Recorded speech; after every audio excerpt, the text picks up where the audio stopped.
Esto es Sonido Cultura, el sonido de la cultura nacional.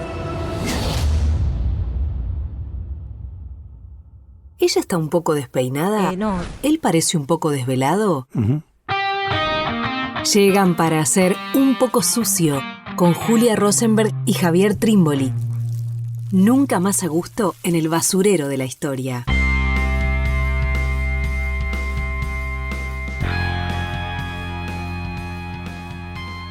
Bienvenidos, bienvenidas a una nueva emisión de Un poco sucio. ¿Cómo estás, Javier Trimboli? Bien, ¿vos, Julia? Bien, tenemos una...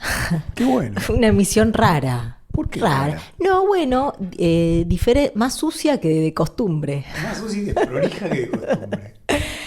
La dimos en titular Guerra y Paz. Una temporada en la Guerra Europea. Dale, me gustó. La larga Guerra Europea. Upa, una temporada en las lecturas de Javier también. Ah, bueno. Y porque son lecturas tuyas, vamos a decirlo rápidamente. Esta vez fue así. Fue así. Te colgaste leyendo. Tuve la posibilidad rara de leer Guerra y Paz. Upa. De Tolstoy. Yo de pibe le decía la guerra y la paz. Ahora se le dice guerra y paz. Claro, nunca había tenido el tiempo y de repente surgieron una serie de cuestiones que me permitieron concentrarme en esa novela, que claro, es una de las novelas monumentos del siglo XIX. Y me interesó leer, por supuesto. Está atravesada por la historia.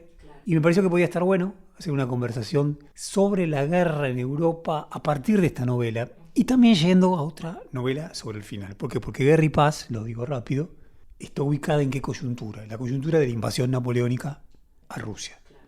El primer momento de Guerra y Paz básicamente trabaja alrededor de la batalla de Austerlitz, que en verdad no es en Rusia, pero sí en las entradas de Rusia, 1805, y termina con la batalla de Borodino en 1812. O sea, es ese momento que Lev Tolstoy o León Tolstoy logra captar en estas más de 1000 páginas que tiene la Guerra y la Paz, básicamente pensando el porqué de la resistencia rusa y el porqué básicamente del triunfo de Rusia contra Napoleón, cuando todo daba a entender que Napoleón iba a comérselo vivo. Y por otro lado, para esta presentación, quiero cerrar con otra gran novela, también con mucha historia, muchísima historia, casi uno diría, quizás hay más historia que novela, de Vasily Grossman, que se llama Vida y Destino, que es una novela que Vasily Grossman escribe en 1960, ahí la concluye, pero que en este caso tiene como tema Stalingrado. Los nazis llegando a Stalingrado, sobre el río Volga, bien al sur de Moscú, al sur de San Petersburgo, Leningrado en ese momento, bien, y por supuesto intentando doblegar de esa manera, bien, a las fuerzas soviéticas. De nuevo, esta novela, que está muy hecha en el espejo de la Guerra y la Paz, lo que hace es mostrar cómo finalmente el pueblo ruso logra destruir esa avanzada. Bueno, por lo tanto me gustaba que le diéramos vuelta por ahí. 100 años entre un libro y el otro, ¿no? Porque el de Tolstoy es 1866. Cuando claro. acá teníamos la guerra del Paraguay, la batalla de Curupaití, al mismo tiempo Tolstoy estaba publicando este libro. Claro. Y el otro 1960, dijiste. El otro 1960. Claro. Bueno, 100 años. Y uno podría armar como un arco ahí. Claro. ¿No? El arco entre... En más de un sentido un arco. Claro, porque la guerra napoleónica, interesantísimo. Los dos personajes masculinos fundamentales, para decirlo de la manera más tradicional del texto de Tolstoy, son dos príncipes, dos hombres de la aristocracia. Uno se llama el príncipe Andrei y el otro es el príncipe Pierre. Ambos rusos, pero aman a Napoleón. Claro.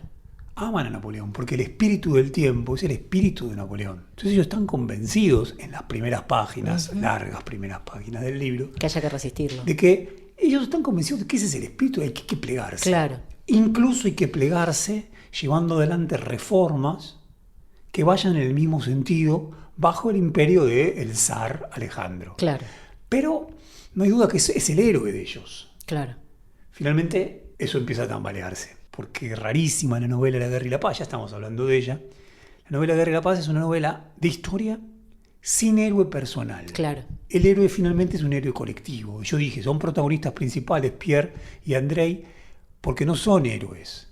Tienen un momento muy destacado, sobre todo Andrei en la guerra, pero el héroe es el héroe anónimo. Claro. Finalmente es el héroe popular. Quiero decir, la resistencia contra las tropas francesas napoleónicas finalmente no nace de un ejército disciplinado, organizado, napoleónico o ya inspirado en Clausewitz, sino que nace del propio pueblo. Wow. Nace de, ¿cómo decirlo?, de los partisanos, Claro. de los guerrilleros, ¿bien?, que finalmente hacen que Napoleón tenga que retroceder y Claro. a partir de ahí empieza sus derrotas consecutivas. Claro, en un momento, siglo XIX, en donde la lectura hizo el paralelismo muy tonto que nada que ver, ¿no? Pero Mitre, en el mismo momento que sacaba de sus libros sobre, un poquito después, ¿no? Pero sobre San Martín y Belgrano, son los grandes hombres los que construyen historia. Totalmente.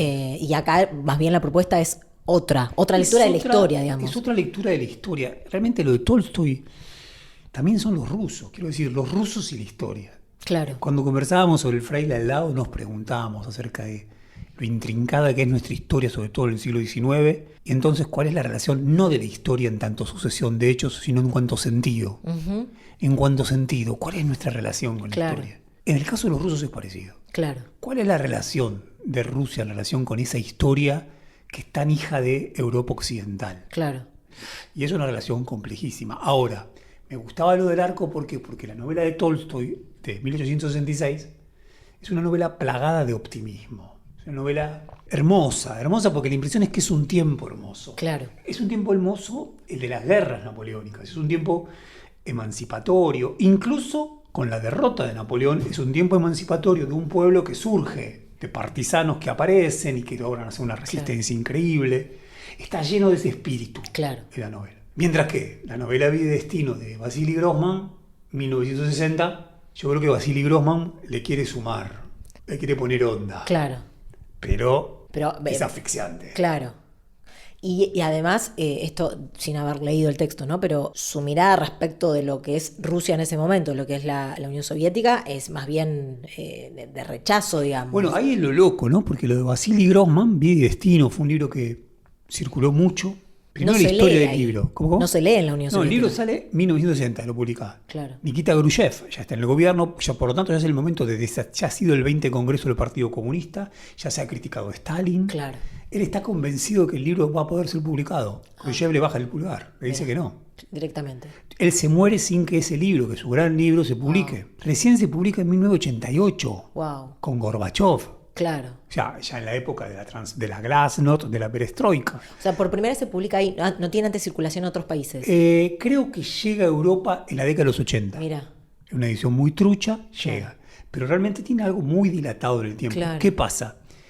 Vasily Grossman, que había sido un periodista de guerra, nunca estuvo preso, pero un periodista de guerra muy interesante. Lo que ve, ¿qué ve en su cuadro?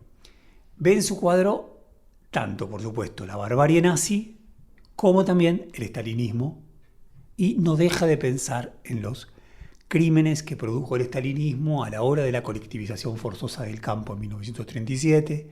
Ambas novelas tienen cantidad de personajes, Gira una y otra alrededor de una familia y de otra. Claro. Bien, los Rostov y los Shaporinov, no sé cómo se dice bien, no importa.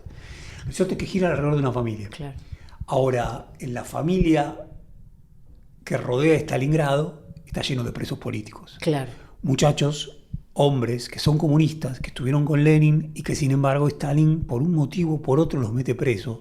Y al mismo tiempo el miedo a caer presos. Ahora, más allá de eso, parecido a lo de Tolstoy en ese sentido, en Tolstoy, más allá de la indisciplina, más allá de la falta de previsión, más allá de la desorganización del ejército del zar, sin embargo Rusia saca fuerzas, Claro. no se sabe de dónde, de la tierra, ¿no? La impresión es eso, sin recalcarlo de esa forma.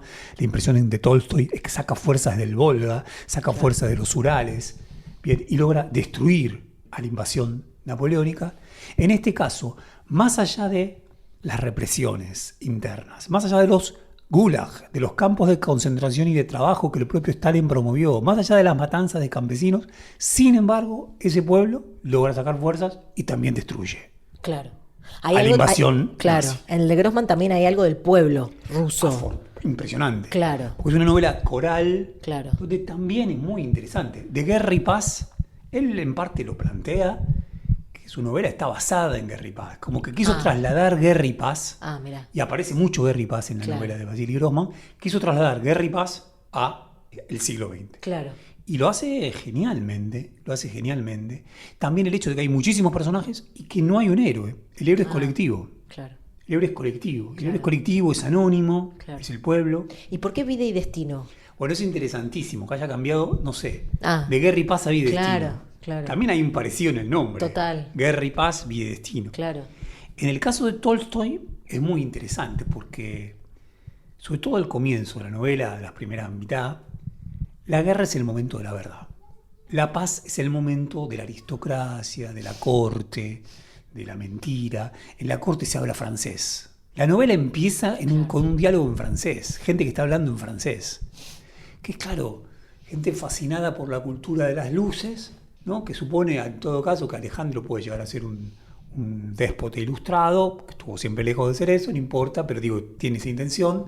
Ahora, en la corte todas son formas convencionales, maneras hipócritas. La verdad está en la guerra. En la guerra puede tener lugar ese pueblo. En la guerra puede tener lugar ese pueblo, en la guerra los hombres se conocen. Claro. El príncipe Pierre, que es un genial, hermosísimo personaje, porque es un hijo bastardo, que recibe una herencia increíble y aparte es muy torpe, ama a Napoleón, pero finalmente él se conoce a sí mismo cuando va al frente, cuando va al campo de batalla y lo toman prisionero. Claro. Y vive desnudo, y vive en patas, y tiene que convivir con trabajadores, con campesinos. Y ahí se entiende a sí mismo y entiende el pueblo, entiende a Rusia, okay. Se le pasa su fascinación con Napoleón, ya se le había pasado antes, pero pero ocurre eso. Tolstoy tenía algo de un espíritu anarquista muy fuerte, un anarquismo cristiano raro. ¿Llegan a tomar la voz los campesinos y demás? ¿O es, porque digo, empieza la novela así con la voz de Francia? Sí, claro. Llegan a tomar la voz campesinos, claro. Llegan a tomar soldados muy del bajo pueblo. Claro. Bien, muy del bajo pueblo. Claro. No, el trabajo es un trabajo alucinante. Tolstoy, de hecho, decía que para él su novela, más que ligarla con las novelas realistas del siglo XIX, con Balzac, se podría decir, habría que ligarla con Balzac, que por supuesto siempre se dice, Marx, más allá de que fuera conservador, decía que Balzac era quien mejor pintaba la sociedad burguesa de Francia en la primera mitad del siglo XIX.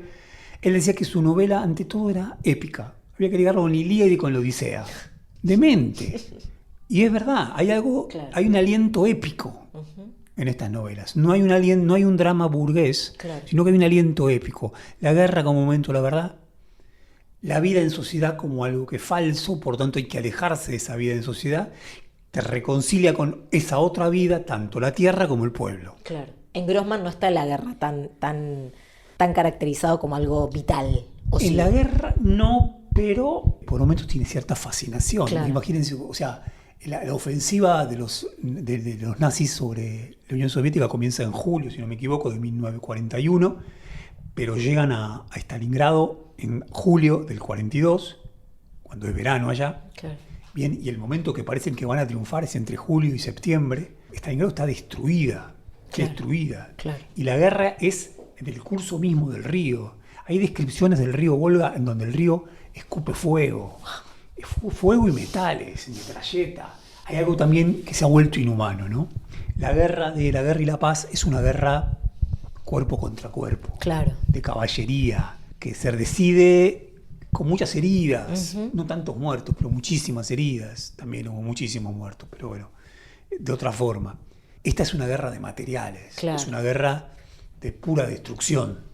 Claro, bien. Armamento contra otro Armamento, país, claro. Totalmente. Entonces, claro. Bueno, me parecía que ya estamos hablando de esto. Sí, claro. Pero estamos esta es la vuelta. Claro. Y también me gustaría plantear, Juli, raro, ¿no? Y muy a destiempo. Guerra y Paz de Tolstoy es una novela que Tolstoy decía hay que ligarla con la épica, con Ilíada y con la Odisea. Muy interesante, ¿no? Cuando se dice épica, se dice existió la épica cuando todavía los dioses no habían abandonado la patria de los hombres. Cuando los dioses, creo que así lo dice George Lukács, dice cuando los dioses son desterrados a la patria trascendental, se pierde la épica, queda la tragedia y después la novela. La novela es sin dioses. Claro. Bien. Entonces él dice, acá tienen que haber dioses. ¿Dónde están los dioses? ¿En la guerra y la paz? La impresión es que están esparcidos, diseminados en el pueblo, claro. Pero no solamente en el pueblo, también en los franceses, también en Napoleón, claro. En lo humano. Claro. Es una novela altamente humanista, wow. Donde hay una valoración del humano que sin duda se conjuga fundamentalmente alrededor del alma rusa y del alma rusa y de su pueblo, pero sin embargo hay una valoración del humano que es altísima. Claro. Notable. Vida y Destino también. Ah, también. Mirá. Es una novela de 1960, humanista. En un momento, por ejemplo, no, los tipos no se privan de nada. Estos rusos no se privan de nada. No se privan de nada. Balzac escribía, bueno, obviamente la comedia humana de Balzac es un proyecto enorme, pero escribía pequeñas novelas. Stendhal, quizá un poco más largo. Claro. Y no se privan de absolutamente nada. ¿Y hay Dios también en Grossman? No. Ahí yo diría sí. Tampoco en Tolstoy aparece Dios. Claro, no así. Dios, hay un Dios pagano. Claro. Algunos dicen que hay un tema ahí, que es un Dios pagano, a diferencia de Dostoyevsky, ¿no? Es un Dios pagano que está esparcido en las cosas, en los hombres. No se lo menciona como tal. Claro. Pero está. Está porque es el sentido de última, pero no es el sentido de la historia, sino el sentido de un pueblo. Claro. Perdón, sí. Te decía esto como que no se privan de nada. No se privan de nada porque en el caso de Vasily Grossman también hay escenas en campos de concentración alemanes. Wow. ¿Por qué? Porque claro, primeramente los nazis ocupan Ucrania. Ocupan Ucrania y, por ejemplo, a la madre de uno de los personajes principales, que se llama Víctor Shutrum, que es un científico, la madre judía, estaba trabajando en Ucrania, una vieja bolchevique, y la meten presa, y la meten en un campo. Wow. Entonces aparecen también soldados nazis. Aparece también Paulus, que es el general que está al frente de la invasión. Y a la vez los pintan con cierta humanidad. A los nazis. Sí, bueno, wow. Cuando se despojan de sus vestimentas, son hombres como cualquiera de nosotros, aman, tienen miedo. ¡Wow! Como un humanismo a destiempo. Claro. Digo a destiempo, porque ya ocurrió Auschwitz. Claro. Y no solamente ya ocurrió, sino que él sabe de Auschwitz. Claro. Y él sabe de los Gulag. Y él sabe de la vigilancia, él sabe del miedo al Estado soviético. Sin embargo, el hombre, quiero decir, Primo Levi, 1947, escribe su gran libro, su testimonio de haber pasado por una de las secciones de Auschwitz, se llama Si esto es un hombre. Es una gran pregunta acerca de qué es un hombre. La impresión es que tanto en Guerra y Paz como en Vida y Destino, estos rusos locos... No entra esa pregunta. No se hacen esa pregunta. Claro. No se hacen esa pregunta. Nos tenemos que ir de este primer bloque. ¡Opa! Escuchando, no sé bien qué canción, pero nos vamos a ir de este primer bloque. Un temazo de una banda rusa que se llama Spring. No podemos decir cómo se llama el título, pero para muchos es el Indio Solari ruso. ¡Upa! ¡Qué título! ¡Qué título!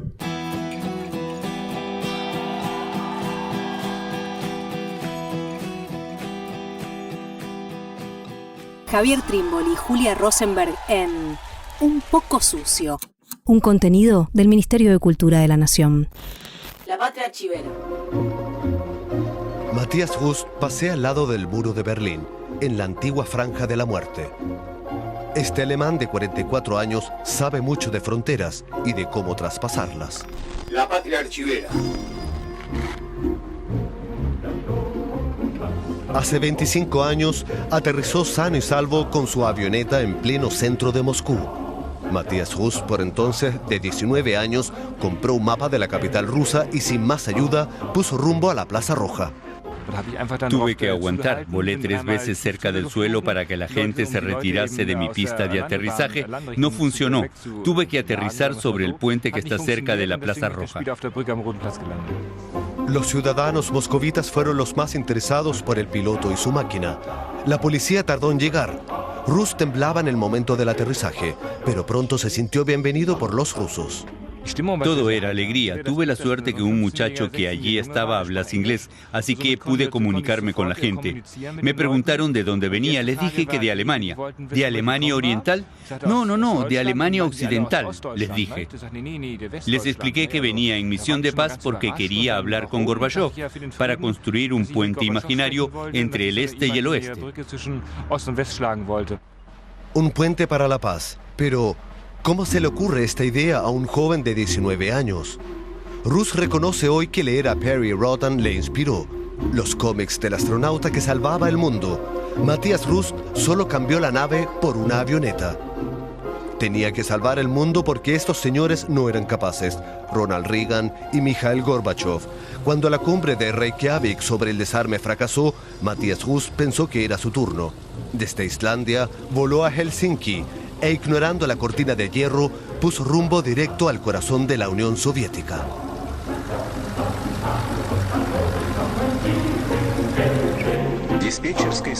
La televisión nacional dio la noticia, sin nombrar la falta de reacción de la defensa aérea soviética, cuyos radares siguieron a Rust en todo el mundo.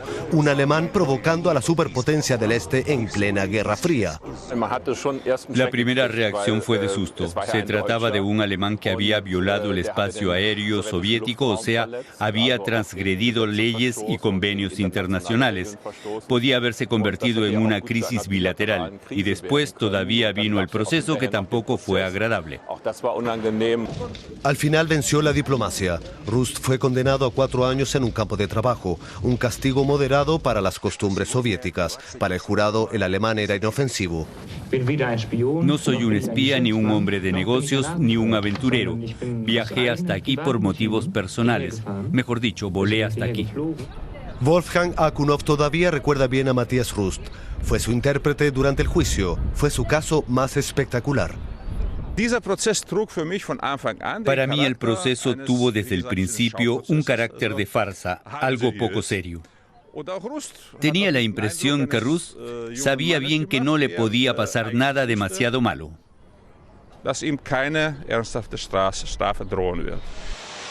Tras 14 meses de prisión, Matías Rust fue indultado y pudo volver a Alemania. Final feliz para el joven piloto del Kremlin.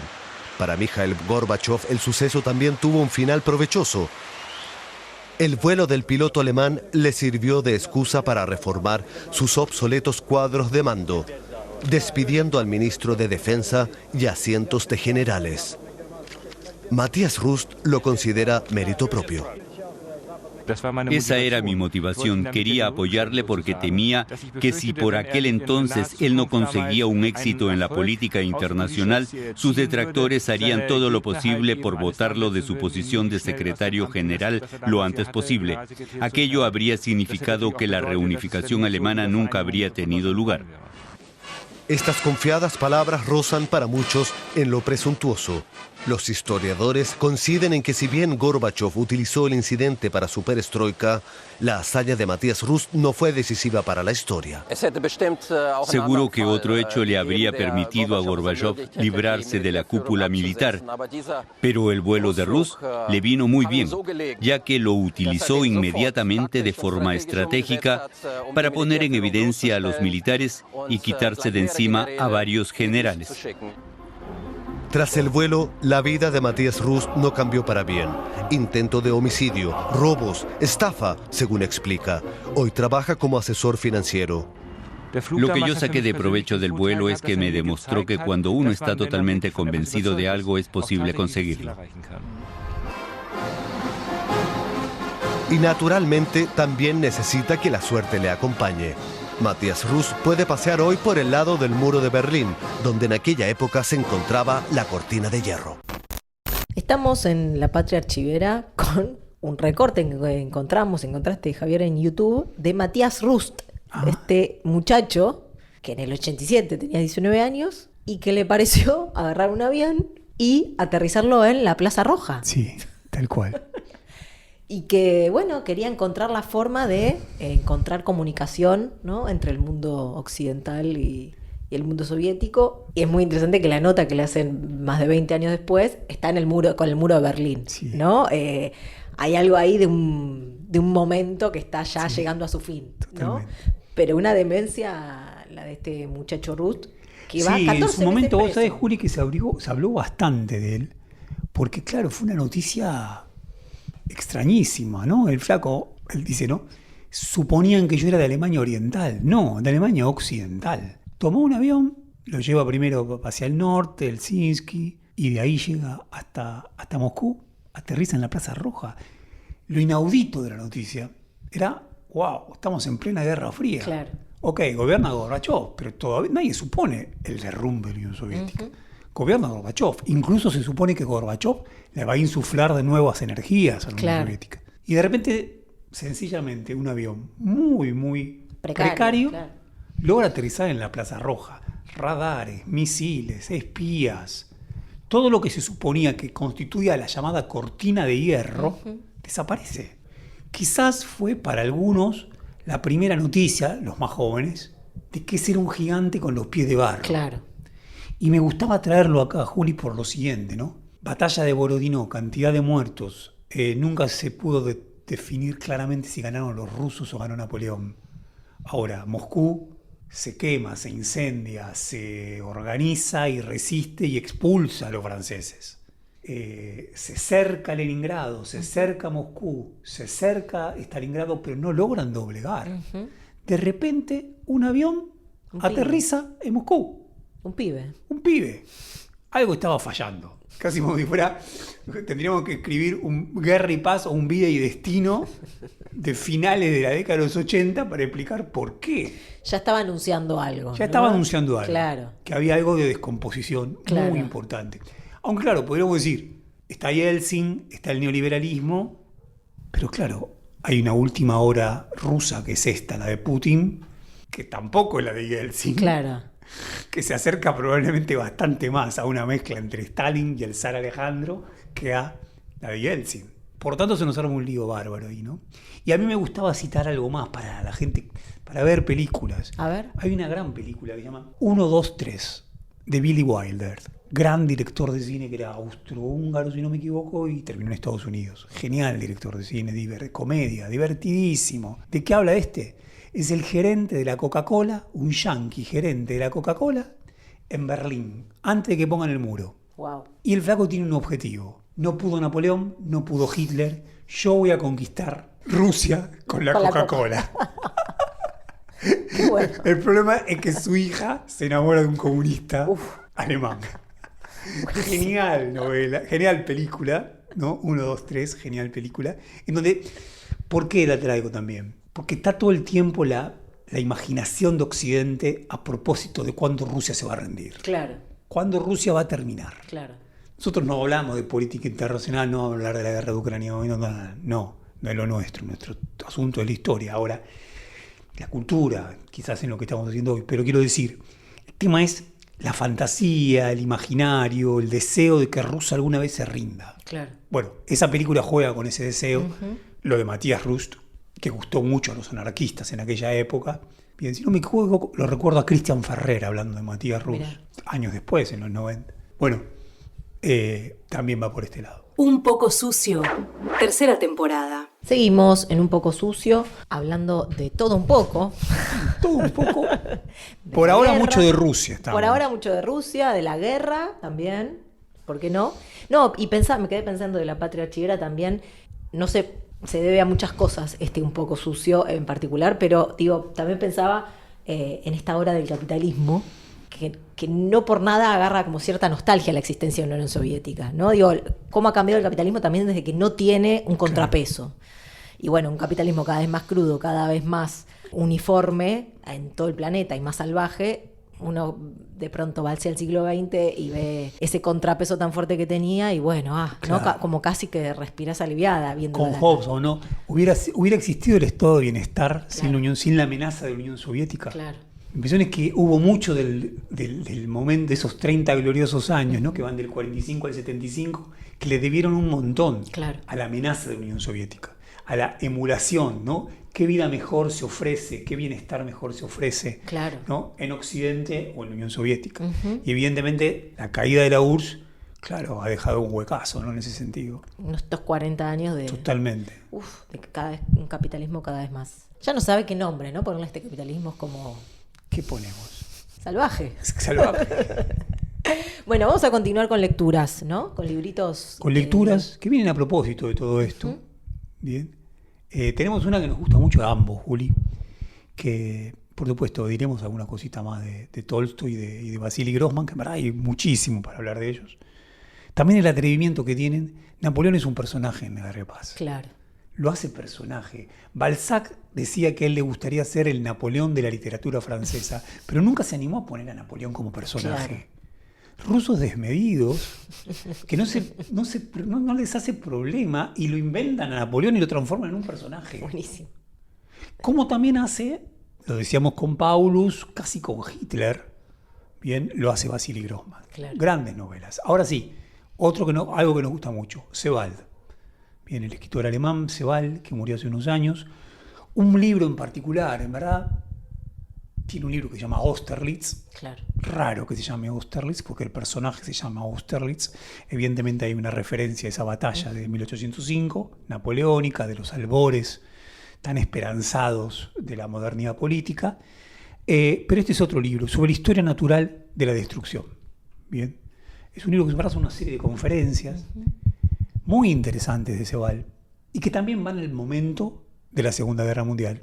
Y a un momento muy particular, que ha quedado por fuera de los libros. Los bombardeos que lleva adelante en una primera instancia Inglaterra, luego Inglaterra con Estados Unidos, sobre ciudades alemanas. Desde el año 1842 y se acentúan en 1843, ciudades alemanas de primer orden, por ejemplo Hamburgo, son destruidas por bombardeos que se dirigen directamente a la población civil. Claro. A la población civil. Y a la ciudad misma, ¿no? Hay alguna destrucción que es... A la ciudad misma. Las ciudades quedan destruidas. Hay fotos, hay archivos que muestran esas ciudades destruidas, que van a tener un ejemplo mayúsculo en la ciudad de Dresde, en 1945. La ciudad de Dresde, si no me equivoco, en 1945, bien, que se la llamaba, si no me equivoco, también la Florencia del Elba, una gran ciudad, una ciudad que era casi como, hoy diríamos, un patrimonio de la humanidad, cantidad de piezas de arte alucinantes, fue destruida, se dice de más de 40.000 muertos, por estos bombardeos de dos principales aliados, Inglaterra y Estados Unidos. El problema que le presenta a Sebald es por qué de esto que pasó y que fue tremendo no quedó nada en la memoria. Ni siquiera en la memoria de Alemania. ¿Por qué se borró esto de la memoria?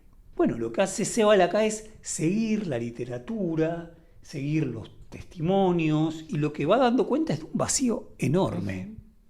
Estábamos hablando recién de Hobsbawm. Yo tengo la impresión de que si uno va al libro de Hobsbawm sobre la guerra, sobre la historia del siglo XX, de esto no decir ni una palabra. Ahora, masas en Hamburgo, masas de población, sus casas habían sido bombardeadas y destruidas, que por lo tanto tenían que refugiarse en otros lugares. Y que partían. Durante 2 años estuvieron dando vuelta. Dice Sebald, no puede no haber generado un efecto de shock en estas personas, esas imágenes, no vivenciar puede. todo eso. La pregunta es, ¿por qué entonces no tiene ningún tipo de expresión, ¿no? Todo ese... ¿Por qué no tiene esa experiencia? ¿Y por qué no quedó en la memoria? Porque se lo olvida. Digo, es un shock, pero al mismo tiempo se lo olvida, como bueno, muchas veces pasa con el shock. Claro, y hay una serie de respuestas que son interesantes. Una, la tremenda culpa que tiene Alemania por lo que ella misma ha hecho, tremenda culpa que hace que prefiera no hablar de esto. Casi como la teníamos merecida. Por un lado está eso. Por otro lado, el propio régimen nazi no hace propaganda de esto porque mostraría su debilidad. ¿Cómo puede ser que mientras ellos estaban dando la batalla fundamental en Stalingrado, en el frente oriental, sin embargo, Hamburgo estaba siendo destruida? ¿Cómo es esto? O sea, hay algo que no funciona. Bien. Y a la vez también me parece que es recontra interesante pensar cómo hoy la cultura europea, la cultura alemana, aun cuando no lo quiera, tiene esto acá atrás. Lo tiene respirando. ¿No? Uno dice, oh, bárbaro, la cultura alemana, la cultura europea. Tenés esto acá atrás. Sí. Y hay dos cosas que a mí me gustaron mucho de ese libro. Uno es esto de el milagro alemán, ¿no? Cómo en tan poco tiempo después de la Segunda Guerra se recupera económicamente, socialmente, sus ciudades, ¿no? Y que parte de la lectura que hace Sebald también es, bueno, la energía psíquica que implicó negar o silenciar esto que había pasado, de alguna manera se materializó en esa reconstrucción tan rápida, ¿no? Había que reconstruir esas ciudades, claro, de cero, justamente para dejar atrás todo eso que había pasado, ¿no? El milagro alemán, la reconstrucción alemana tan rápida, tiene que ver también con dejar atrás eso que se había vivido, negarlo, taparlo. Y después otra cosa que me parece fenomenal, atándolo un poco a lo que decíamos antes del capitalismo, porque también está la duda de por qué los aliados hacen esto, ¿no? Siendo que muchas de estas ciudades no eran puntos estratégicos militares para ganar la guerra, sino que eran ciudades. Entonces está toda esa discusión, ¿no? Bueno, ¿qué necesidad de tanta hazañas? ¿Fueron crímenes de guerra? ¿Qué fue esto, no?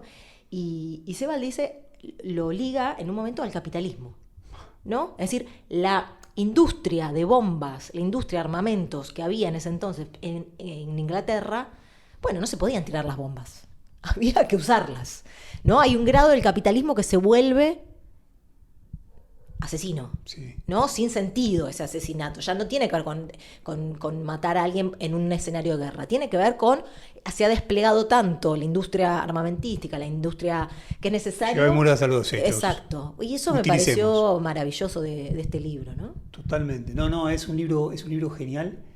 Y esto que decís me parece, Juli, que está buenísimo. Y tiene otra beta, ¿no? Que a mí me convence. Porque en un momento Sebald dice como que él mismo se quiere tapar.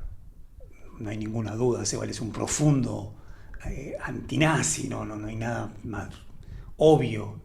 Entonces él dice en un momento, bueno, algo similar habían hecho también los nazis Claro. a estas destrucciones cuando invaden Rusia, y también podríamos decir nosotros con Guernica.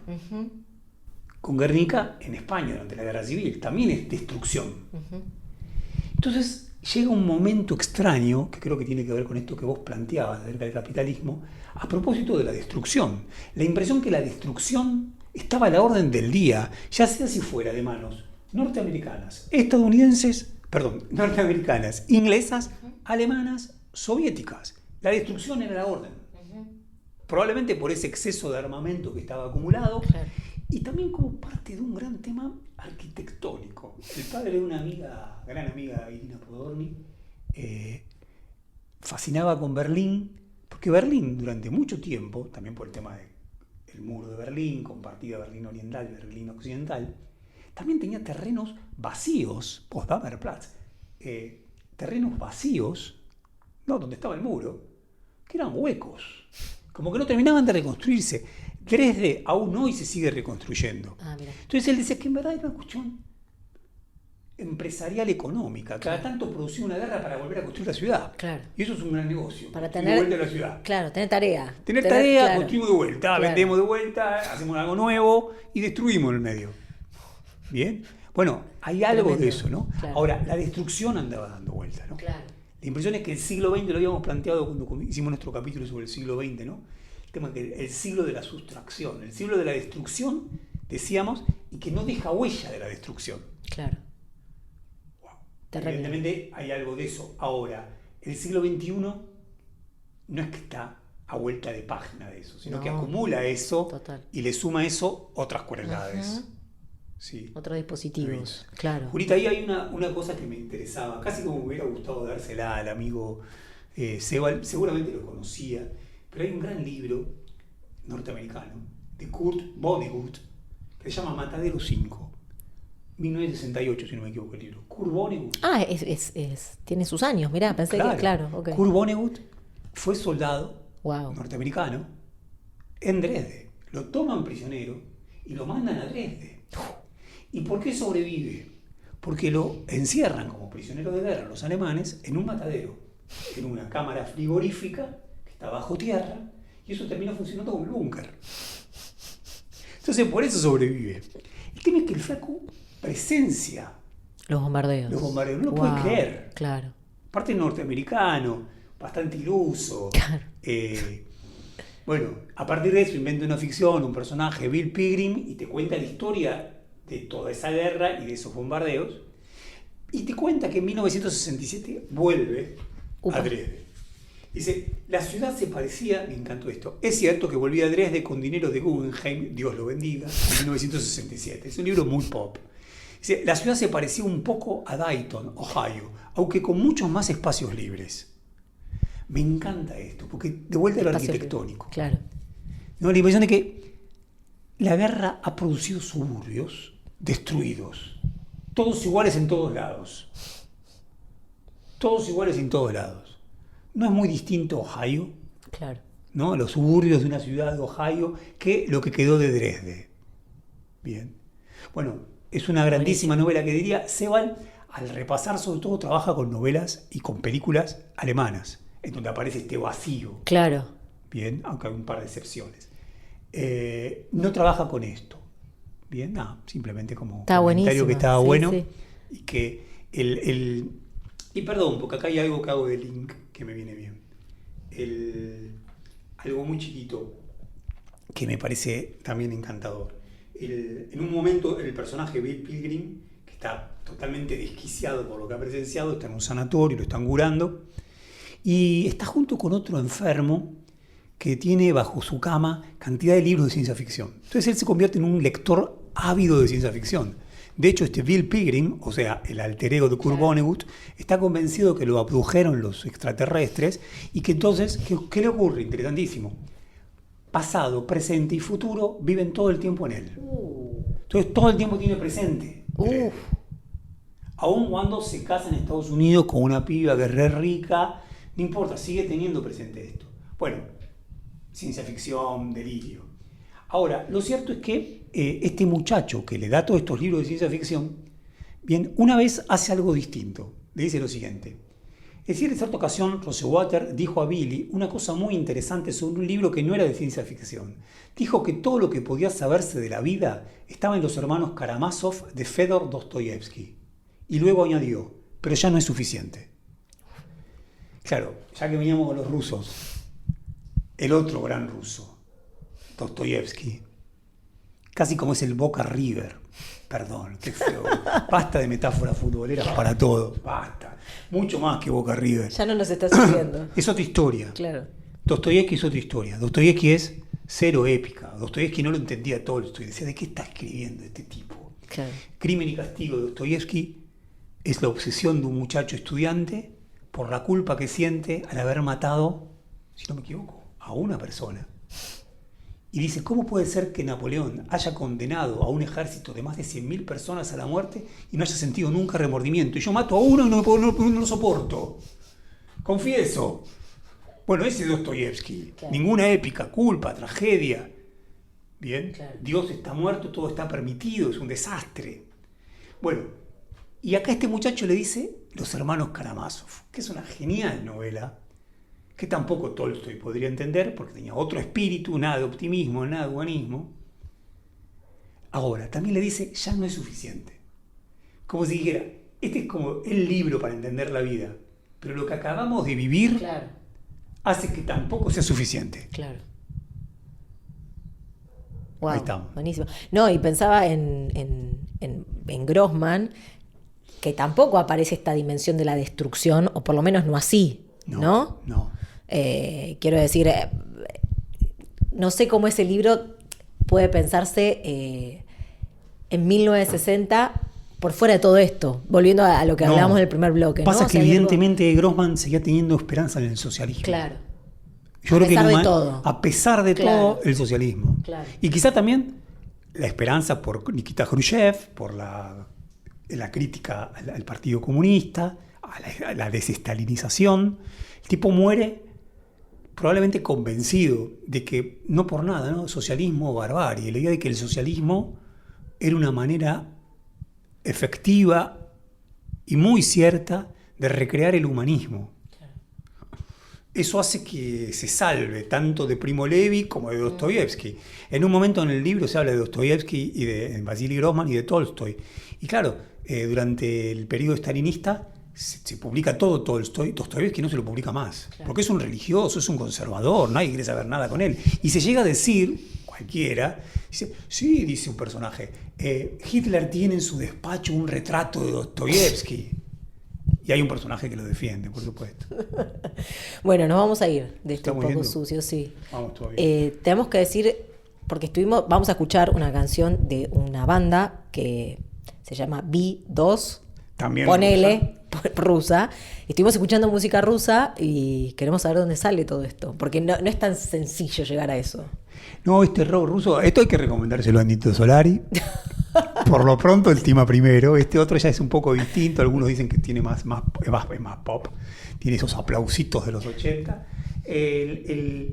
Sí que viene de un director de cine interesantísimo, del cual solamente vi 2 películas, se llama Alexei Balabanov.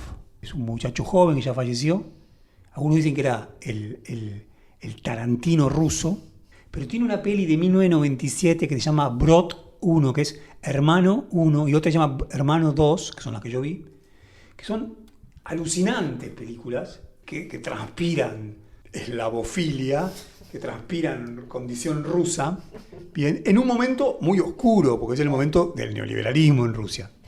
Bien. Y bueno, y a la vez es un fanático del rock. Entonces usa estas canciones tan interesantes. Buenísimo, hasta la próxima.